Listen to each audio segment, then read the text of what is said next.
Hi, this is Tony Ruggiero, the Dew Sweeper. You're listening to the Tour Coach Podcast, giving you insights into golf instruction at the highest level, from on the PGA Tour to our learning center at Frederica Golf Club.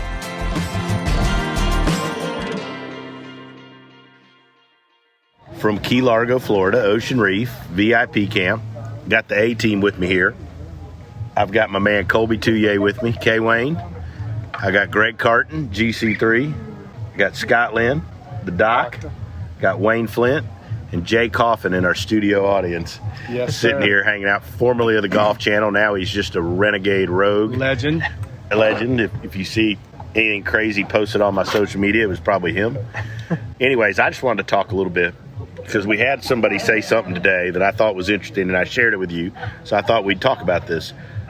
Lady said to me, she said, you know, you've got something really special going on here. And I said, what? Right? And she said, I've never seen this much talent in a group of people that had this much fun working together, that cared this much about each other. And I think that that's impressive. And this is a woman who's very successful and traveled a long way to work with us.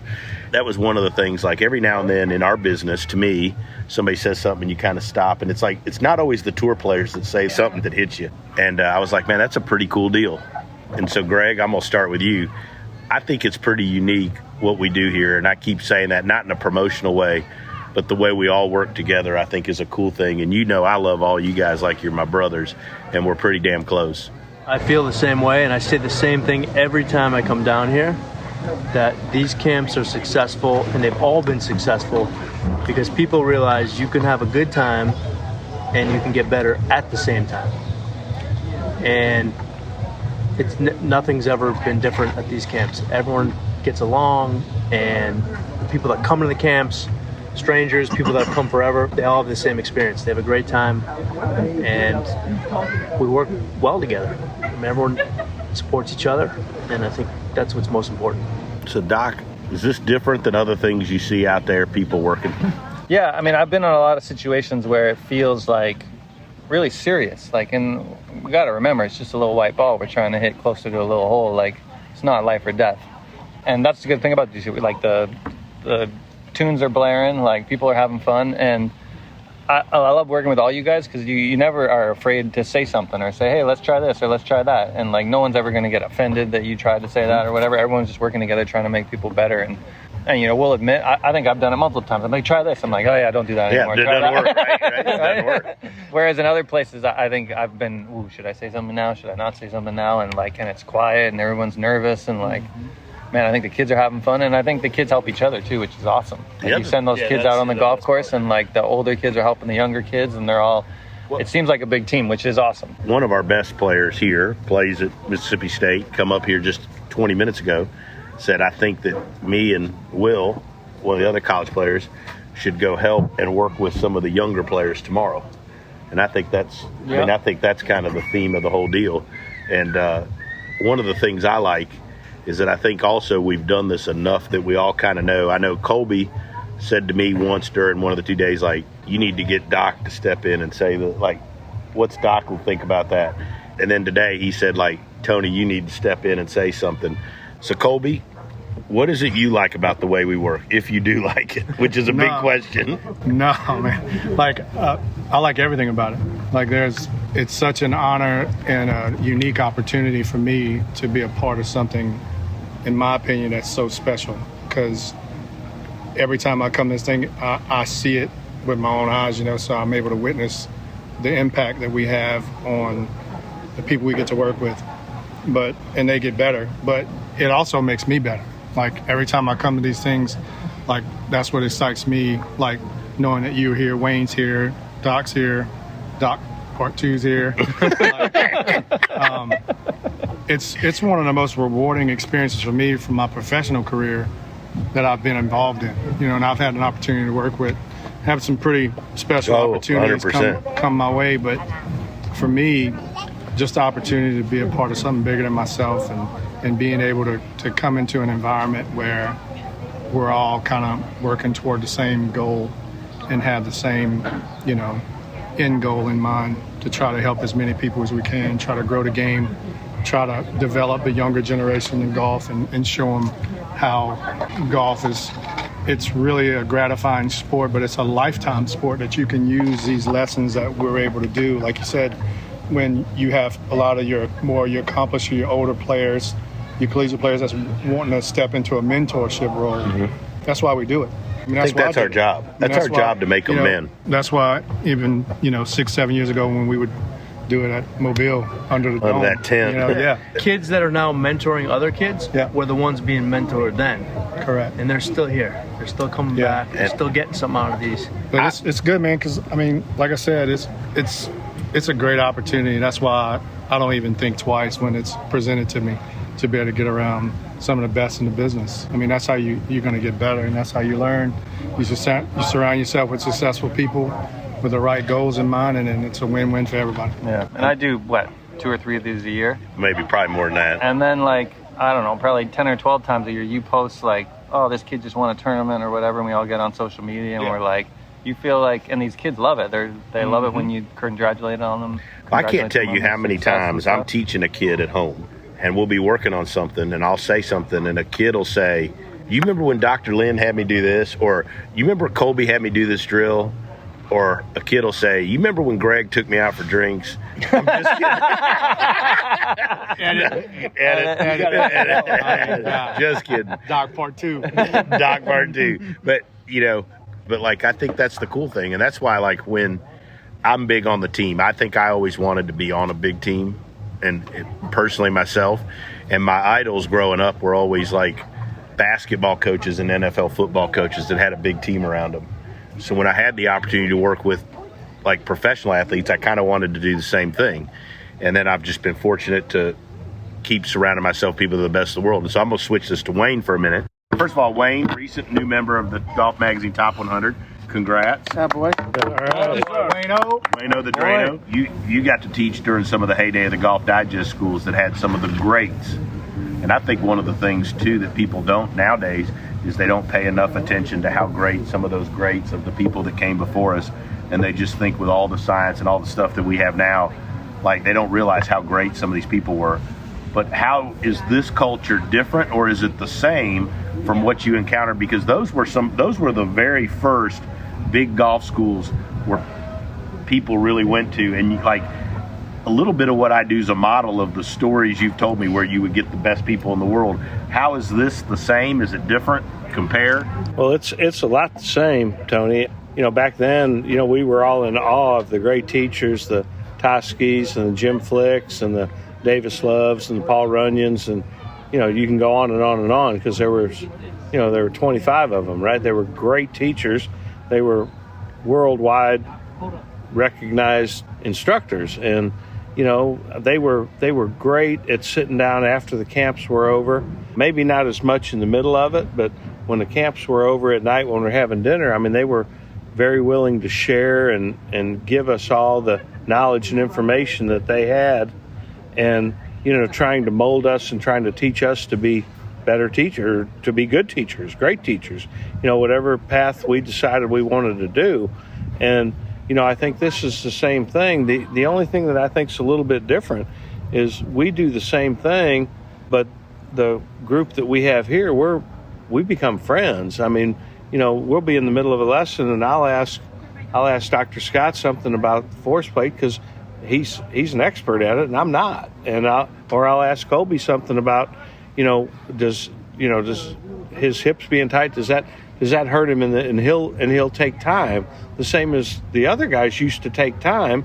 And I don't ever feel like I'm asking a stupid question. Just because I don't know doesn't mean I'm stupid. It means I want to know, right? Right. And Dr. Cartin, I talked to him today about my son. He's been very gracious and talked to my son and tried to help him. And we talked about him, and he was like, I hadn't heard from him. How's he doing? And so we're a little more friends than we were then. I mean, we were all, as the younger teachers, we were all in awe of the great guys.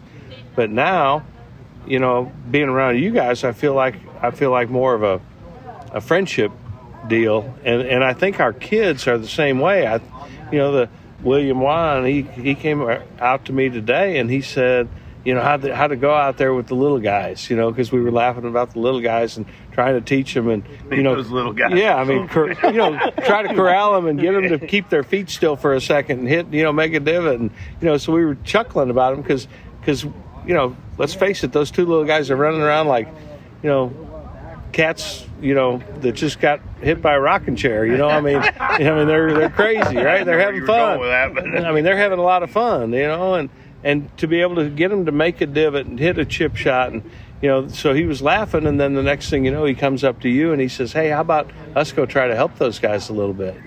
Because they, the thing that's amazing is when the little guys got in there, and you turned on the technology and y'all started talking about what the weight was doing and everything. Man, they paid attention, didn't they? So they want first time in their lives. They want hard, they want hard to learn. And I think the older kids see the little kids doing that, and they say, these kids are trying to learn, and it wasn't too long ago they were the little kids, And I think that's the special part of it. And the fact that we keep the older guys coming back when they used to be the younger guys, I think that's the coolest part, because that shows it means something to them. Saying that to Jay. So, Jay, you worked for the Golf Channel for a long time. You've been around a lot of golf. Recently, you're on your own and doing great stuff. You've been bringing your son to these. Why do you like bringing your son to these? Other than hanging out with us at this table, which is clearly a bonus. We're in the Keys, dude. We're in the Keys. Well, look, there's a couple things. So, first of all, what I do like about this group, and I think I've told most of you guys individually, not even together, is the fraternal feel and how everybody truly does support each other, right? And I will answer your question in just a second. So I think that that's a big deal. And it seems like a silly thing to us, right? But it's a big thing, man, because there's egos all over the place. Like, everybody's got an ego. We every one of us have egos here, or we wouldn't be here. But just because you have an ego doesn't mean you're an asshole. Right? We won't edit that. So it's you can have egos and assholes, or egos without them, and so we have egos to be where we are. But that doesn't mean we can't work together and be happy for everybody else's success, and the liking of everybody's. Everybody legitimately is all in on everything at all times. You need to drive somebody else to the airport tomorrow, I'll go do it. We need to go. It doesn't matter what it is. That's the deal. So to your question, my son's 14, super raw. Baseball player really up until about 2 years ago. Said, I don't want to play baseball. I don't want to play baseball in high school, so I'm not going to play baseball. And I said, you got to pick a sport. And he goes, okay, golf. So it happened to be the sport that I've been in the industry in for 25 years. So I'm all in. So earlier this year, Tony contacts me, and because we've had a little bit of a relationship, and with some of the other people that he knows, he's like, come up, see what we're doing. Let's do it. And for Brady, he's just so raw. Got a lot of athletic ability, but he's just so raw. He's 14 going on 12. He is. He's just a young, but full of energy. Tons of energy, super raw, just doesn't know. But what's a big deal for him that I don't even think you guys really like, he showed up here and Andy Ogletree's here. Dude played in the Masters. He didn't just play in the Masters. He played in the Masters with Tiger Woods, and didn't just play in the Masters with Tiger Woods. He beat Tiger Woods. He was in Butler Cabin at the end of the whole thing. Yes, and spending the night in the crow's nest the night before on Wednesday night, waking up in the morning, walking downstairs, going to the first tee, playing golf with Tiger Woods. You know what? My 14-year-old son knows that. Yeah. He knows that. So he's showing up, and he's out there today, and he's watching him. And so that's a big deal. And if every one of our kids turned out to be like Andy Ogletree, dude, you're gold. We'd have done a hell of a job. We're gold. And even above that, though, he knows these kids are in college. That's where he wants to be. He's not even in high school yet. He's going to be in high school in a couple of weeks. But he knows in 4 years, if he keeps progressing how he has over the last 2, then he's got a chance to do what some of these other guys are doing and be them in 4 years coming back to some of your schools. And it's just fun as a dad to watch that. I get to hang out with you guys. We've got good relationships. And, we'll talk about the whole way home.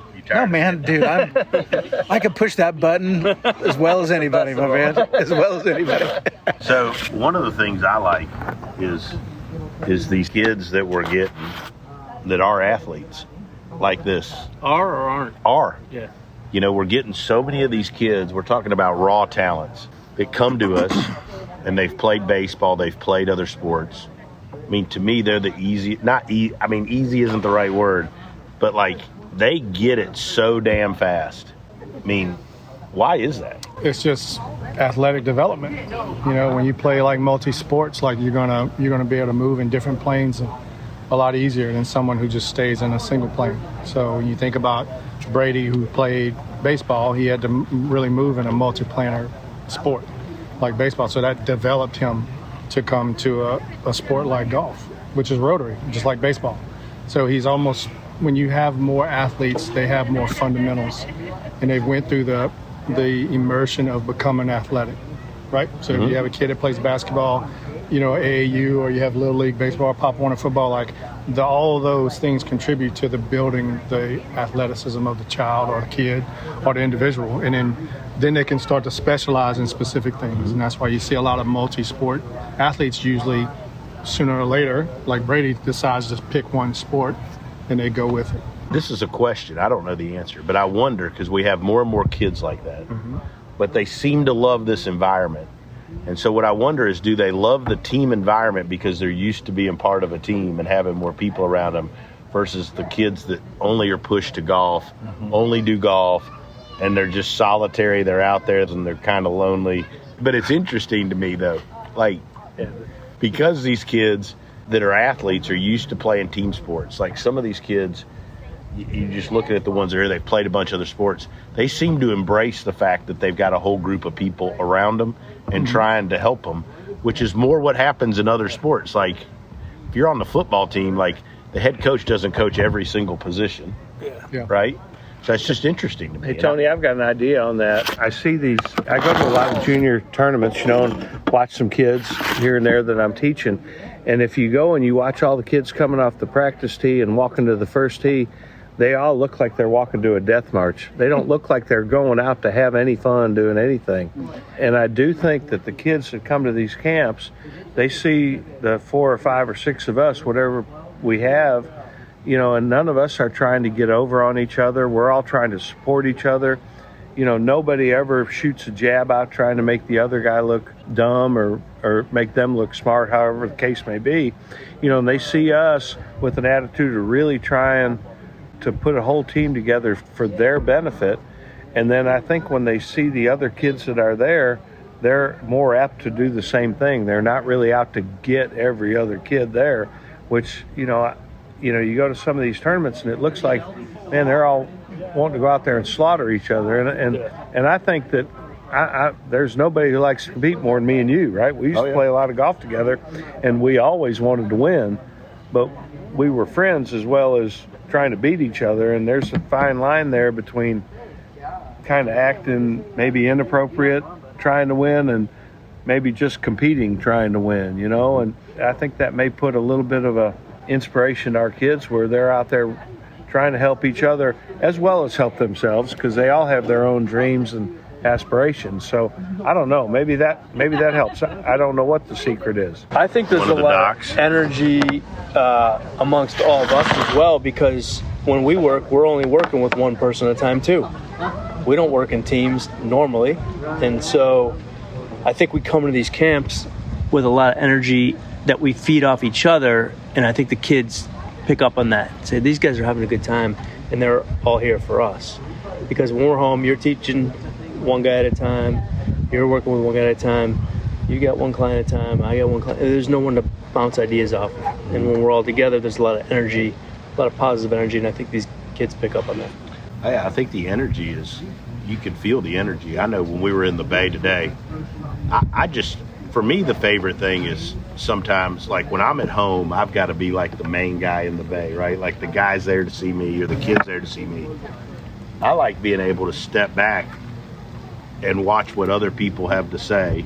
And I think it's important. I don't think you could just do this with 5 randos. I think you got to have, right? Like, you know what I'm saying? Like, but it's true. I look forward to coming these trips now, not only for the work, but to be with you guys. Like, this is awesome. Like, this is fun. But I think having 5 or 6 people that you trust and have the same goals in mind and the same ulterior motives makes it work.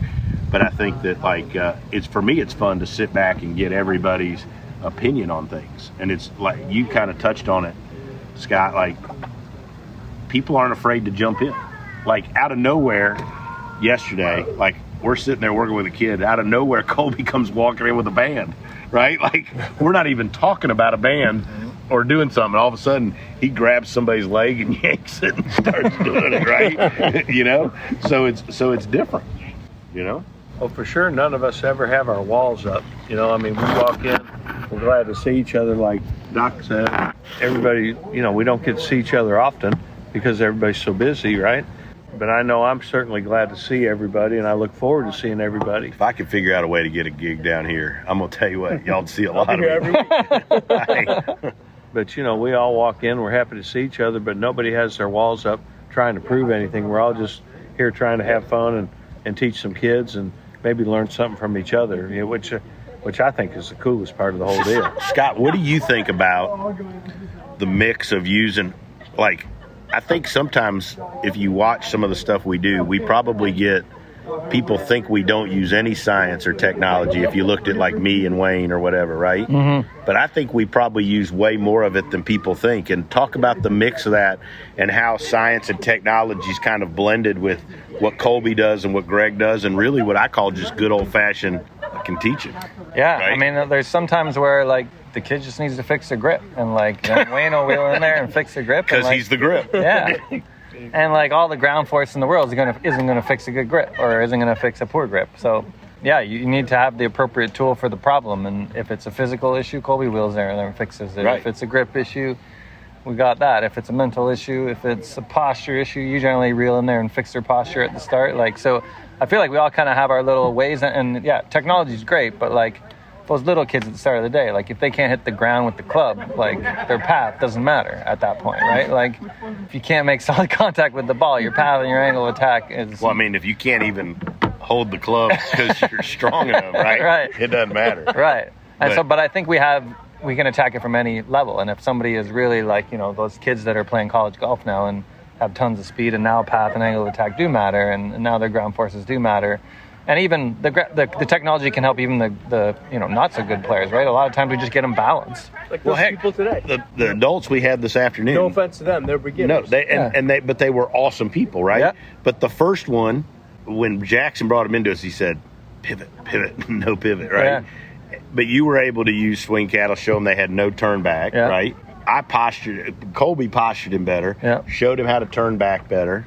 Wayne and I showed him how to stretch his arms and go through a little bit, right? We all kind of fed in That was on a there. team effort. The guy was right? smashing Team effort. it. And that guy picked up 100 yards. 100 yards. He was carrying it 20 yards when he showed up. He was leaving carrying it like 130 Beginner, or right? something. Yeah. That was one of the most impressive lessons I've ever seen. And it was a team effort, which I think was awesome. And those are the moments, right? Those are the moments that makes it as special as it is. It made that guy enjoy the game a little bit more. Yeah, I mean, He's not going to win tournaments and stuff. He just wants to go have a good time playing. Absolutely. But I mean, just it's moments like that makes everybody on the team better. Yeah. We were able to be a part of something. That's cool. It's about what we give back. And as we kind of wrap this up in the next few minutes, we talked about mentoring the kids, right? But one thing I've become more passionate about, probably because I've had so many folks take an interest in me. I mean, I'd probably still be like on the street somewhere living outside a Waffle House if it wasn't, I mean, serious. It'd have been a good Waffle House, and I wouldn't have been alone, but I'd have been outside a Waffle House, but 6th or 7th wife. But if it wasn't for people like Wayne, Woody, and Hank Johnson early on, and now folks like Greg and Kolby and Scott, like, shit, I wouldn't be near the teacher I am, right? And again, that friend, like, we all look out for each other, and, you know, but now I look forward to trying to help the younger teachers, like Derek Svoboda, who's here, who's such a good young teacher. And, like, I want to give him props because you brought it up earlier. Very few teachers are secure enough to bring in other teachers that may have more success at the time, right? Just because of age and we're older, to come in and do this and involve them to their place because they want to get better. And folks like Jackson, I think Jackson's one of the great young teachers in the game, and he gets it. And Morgan Hale, like, I think one of the other cool things of what we're doing with this is the opportunity for the teachers and the people behind us to gain knowledge and understanding, and for us to help them. And to me, that's a huge deal. And I think I'm overly about it because, like, literally, I mean, I was a wastoid. Kolby, we'd have had fun, but I didn't have much of a future going for me. But I had to go chase a $5 bill one time, Wayne did, across the parking lot of a Waffle House because I may not have ate if he wouldn't have caught it. It's a true story, right? You used to run faster back those days. Yeah, a little bit. Do your roll, though. But anyways, I'm just saying, like, I think that's important. I think that's important what we do. And I know you get it. I mean, a lot of the folks that work under me, they call you and pick your brain all the time. You probably get sick of Morgan and Jackson pulling up on your phone, but right? Yeah, I mean, but it's all about making everybody around us better. And if it's leaving the best impact you can, like the difference you can make in people's lives and to their success. I mean, it's all part of the dream, right? So, and we're all chasing it. So if I can be part of anyone's journey, I mean, it's always an honor to do that. I think one of the cool things about all of us is if you pulled up all our PGA Tour apps right now, we'd have all of each other's players starred, right? And we pull for them all the time. How many times do you text me about a guy? I text Greg, or Scott blows my phone. Hey, what about this? Wayne, same thing. And I think that's one of the cool things about what we do is that we pull for each other. Absolutely. Greg, I'm going to let you give the parting thoughts because I feel like this has been pretty deep. It's pretty deep. It's much deeper than most of these we do. I need you to come in and because set us everybody free. that look, first of all, if you have Twitter, you need to follow @GC3 because every now and then he puts out some deep philosophical stuff. I do that for you. I know. Yeah. Like a couple of those Buddha ones, after I read them and looked it up, what it meant, it's pretty good I stuff. knew they were good. I don't have much to say other than that. I get back to what I said before about the energy of us and our friendships and our pulling for each other rubs off on the kids. And I think they come here and they learn, but they have fun first. And that's what's most important. Guys, couldn't do it without you. Appreciate everything. This has been a hell of a trip. We got one more morning left. This is the last night at Ocean Reef. Actually, Andy and I are here tomorrow night. So, but anyways, I appreciate everything you guys do. Every one of you, Jay included. Jay, you're in the last few months coming and doing all this, man. You've been awesome with all the help and bouncing things off you. It's fun to have a family on the road and have a family that's so invested in doing this. And guys, we're going to keep doing this and keep having some fun. And Wayno, congratulations again. Thanks, Steve. Awesome stuff. Wayno the Drano. Colby, keep killing them. You're the best. @GC3, you're on a roll. GC3, keep tearing it up, baby. Scott, thanks for explaining things you don't understand to me. And we'll be back. I'll be back next week with another tour coach. Thank you so much for listening to this episode of The Tour Coach with Tony Ruggiero. If you enjoyed this, make sure to hit subscribe. Apple Podcasts, Spotify, wherever you are listening to this podcast, you can stay up to date because we have weekly episodes coming your way with fascinating people in the world of golf instruction at the highest level. Make sure to subscribe and stay tuned.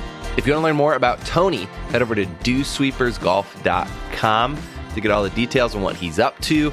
Maybe you want to see him, grab a lesson, or go to one of his camps, pick up his book, Lessons from the Legends. You can do that there. If you want to see Tony in action with some videos and other content, head over to golfsciencelab.com/Tony to get more info there. This episode was powered by the Golf Science Lab and was edited, mixed, and produced by Just Hit Publish Productions.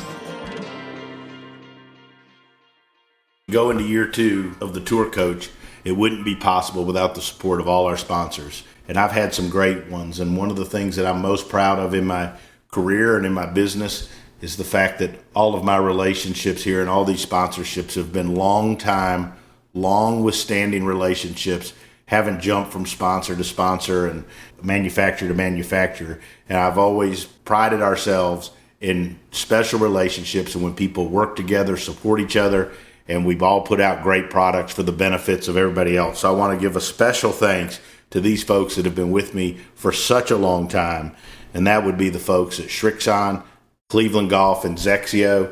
Couldn't ask for a better manufacturer to be aligned with, and not only do they put out great product and great support, but they're first-class people, and they believe in what we're doing here on the Tour Coach and with the Dew Sweepers, and also Vineyard Vines. Ian, Shep, TJ, and all the folks at Vineyard Vines, hard to keep me looking good, but they do a fantastic job. And they're like family. They support everything on the Dew Sweepers, and we're so proud to be affiliated with and support the folks at Vineyard Vines. So if you're out there, you're listening to the Tour Coach, please support our sponsors, Strixon Cleveland Golf Zexio, as well as Vineyard Vines, and keep listening and keep enjoying hanging out with us here on the Tour Coach.